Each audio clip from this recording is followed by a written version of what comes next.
Good evening. Welcome to the Rider Review. It's a solo show tonight. Caden is busy, so you're stuck with me, folks. Good to be back talking ball.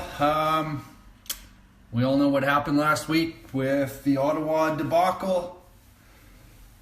And the week previous, we know what happened with the Edmonton debacle. We lost back-to-back weeks to 3-win teams, which is unacceptable if you were looking to make the playoffs, right?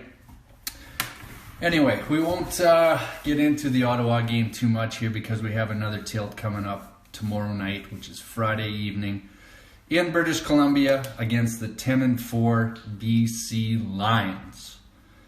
So, as the season wears on, we're all aware that our playoff lives truly do hang in the balance here. We're 4 points up on Calgary, who is in Hamilton to play the Ticats. That game could go either way. As you folks know, it's a tall order to go into BC and beat a first place team. At 10-4, like I mentioned, BC is tied with Winnipeg at this point. So it's a very, very tall order, but hey, that's why you play the games, right? Just gonna kind of shoot from the hip here and see how it goes. Anyway, our lineup looks pretty good. Our biggest change in my mind is Derek Moncrief playing defensive halfback. I don't believe Moncrief has ever started at defensive halfback in his career. I could be wrong. He started at safety and, of course, Sam linebacker a lot. But the injury to Trumaine Washington may have initiated Derek Moncrief's move back to halfback. We'll see. I don't know. He's had trouble. BC has a stacked receiving core, and they're all very, very speedy. And I don't know how Creef can keep up with, the likes of Keon Hatcher, Lucky Whitehead. And Dominic Rhymes is back for BC, so some more bad news there, I guess. But we'll strap it on and give 110 and see what we can do. That's why you play the games. So here's hoping for the best, guys. Anyway, yeah, the lineup looks pretty decent. Christian Albright had his coming out party there last week. I believe he had 2 sacks and, 6 tackles or something like that. He was very noticeable. So he's starting at one defensive end position opposite Pete Robertson, who's back in there, which is great. Micah Johnson was sick. I believe he missed 2 days of practice this week with an illness, so he's back starting at one of the defensive tackle spots, which is great news. Our offensive line, I guess to start off, Brandon Council at right tackle is still starting. That's just not good news, with all due respect to him. He's out of his league here. And we got Eric Lofton again at the left tackle position. Philip Blake got nicked up last game, but he's back starting at guard. Godber was nicked up this week, missed 2 days, I believe. He's starting at center, which is great. And Logan Furlund, again, is starting in the right guard position. And he's done a decent job this year. Running back, Jamal Morrow. This is a weird one. JMO practiced this week. So he appears to be healthy, and he was left off the roster. Which obviously indicates Frankie Hickson starting with Thomas Bertrand Hudon backing him up, which is good. It's good. Frankie showed a lot of jam last game. He was great. I'm not sure why we only chose to run him 3 times in the last half or whatever it was, but I believe he should be our starting running back going down the stretch here, in my opinion, anyway. So let's hope for the best. What else? Receivers.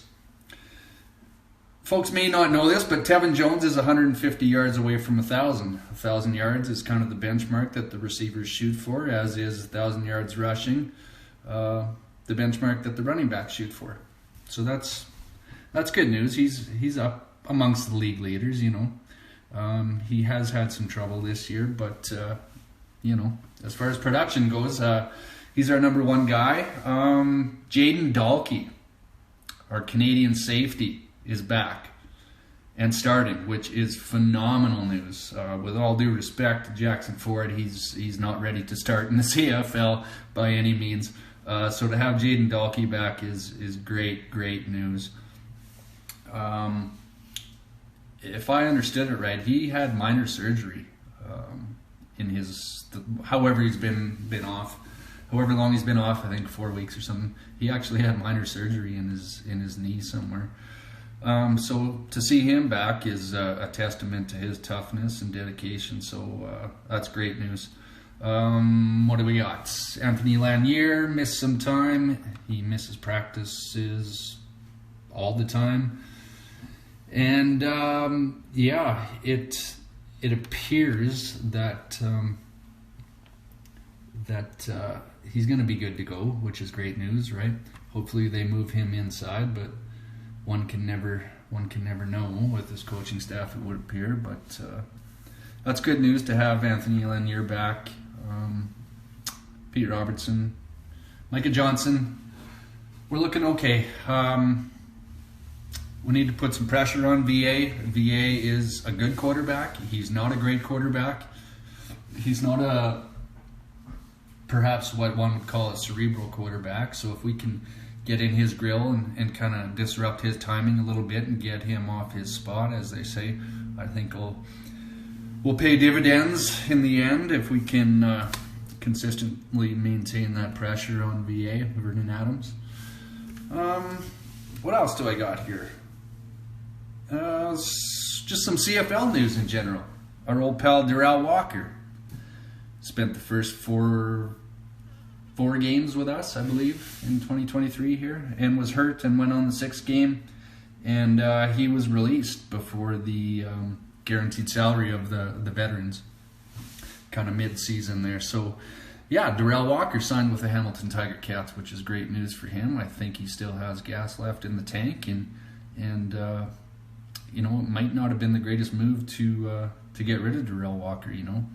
He's not making a lot of money, and he's a veteran presence. He's had numerous 1,000-yard seasons, so it's good to see him back in the league. I like Darrell Walker. Also, Hamilton signed Jamal Davis, defensive end, I believe, that was starting for the Montreal Alouettes, and he was released out of nowhere. So in the span of about 12 hours, they signed 2 CFL veterans, which leads one to ask how their salary cap is working out. But good for Hamilton, I guess. We still need them to lose. They're 6-8. We're 6-8. To keep in any remote possibility of a crossover, we kind of need to see them lose. And they're playing at home against Calgary on the weekend here. So I've also wrote down here, this just come out here within the last couple hours, Colin Kaepernick has been added to the BC Lions neg list, which is great. I think there's near zero chance that he ever makes his way north, right? Clearly he's not going back to the NFL ever again. He's just not good enough. There's been a couple teams that have brought him in for workouts, and it's over for him in the NFL. And the guy has more money than God, I suppose. But yeah, it's kind of a neat story. I don't expect it to go anywhere at all. But yeah, kind of a neat story anyway. Playoffs. We are 2 wins, 4 points ahead of Calgary right now. Now, that sounds like a lot, but it's really not, because we have a head-to-head against the Stampeders in Calgary at McMahon 2 weeks from now, I believe. That's a 4-point game, essentially. So if we don't pick up our socks and grab a win here in the next 2 weeks, that game in Calgary against the Riders could be for 3rd place in the West. I sure hope it doesn't come down to that, but I'd be lying to you if I said I wasn't a little bit nervous about that head-to-head and Calgary catching us in the standings. It's just not good, and it's never good news when you lose 3 in a row.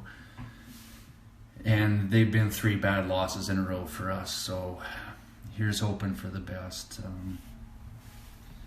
All we can do is support the boys, right? So that's about all I got for today, folks. It's a very short show here and just kind of cobbled together at the last second. But hey, it's good to come on and talk CFL football, and let's do our best to get this win in BC. At least show up, make it difficult on them, you know. Let them know that we're there, type of thing. I don't expect us to win. All the betting sites have us as 10-point underdogs, and I don't know how much the listeners are following betting. I don't, but I do understand it, I suppose. And a 10-point underdog in the CFL is massive. It's really big. So clearly, nobody on God's green earth is giving us a chance in BC. And you know what? Damn them. Damn them all. That's just the way I like it.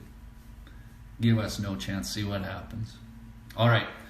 Before I ramble too much, I'm going to let you folks go. Thank you for listening. We really appreciate it. Caden will be back on our next pod. And God bless. Take care of each other. Let's go, Riders.